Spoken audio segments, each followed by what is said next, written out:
ప్రభుత్వ విప్పు ఆలేరు ఎమ్మెల్యే బీర్ల ఐలన్న నిప్పున్నాడు కదా, super fast రైలు లెక్కనే ఉరుకుతున్నాడు. పొద్దుగాల లేస్తే నా జనము నా పల్లెలు అనుకుంటా ఊర్ల పొంటి పోతున్నాడు. అయితే ఆలేరు మున్సిపాలిటీ పరిధిలో ఉన్న బావదూరుపేట కాడ నుంచి చిన్నకందుకూరు పోయే లింక్ రోడ్డును ఇద్దరు అన్నదమ్ములు కబ్జా పెట్టిరట. సారు మాకు తొవ్వ లేకుండా చేసిరు, ఇప్పుడు అడిదిక్కు పోవాలంటే తిరిగిపోవడం అవుతున్నదని మన టీవీ 9లోనే వార్త వేసినాం మొన్న. ఇక అది చూసిన ఐలన్న ఎంబడే రియాక్ట్ అయిపోయాడు. కబ్జా పెట్టిన వాళ్ళతోటి మాట్లాడి పంచాయతీ దింపిండు.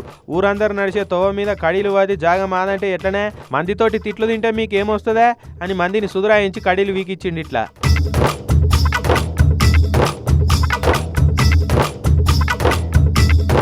ఎమ్మెల్యే సాబ్ చేసిన పనితోటి పబ్లిక్ అంతా ఐలన్నకు జిందాబాదులు కొట్టిరుగా. ఇంతమందిని మాట ఇస్తున్నా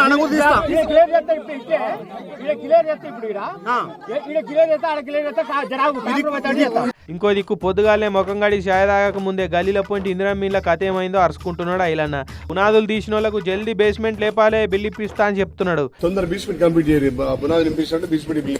ఇక అట్లా బేస్మెంట్ లేపిన వాళ్ళకు జల్దీ గోడలు కట్టి సజ్జల దాకా పోసుకోవాలి, జల్దీ బిల్ వచ్చేటట్టు చూసే జిమ్మదారి నాది అని కూడా చెప్పుకరాబట్టిండు. తొందరగా ఇల్లు కట్టుకోవాలి, కొత్త ఇంట్లోకి పోవాలని పబ్లిక్ ఎంబడి పడి ఏగిర పెడుతున్నాడు ఐలన్న.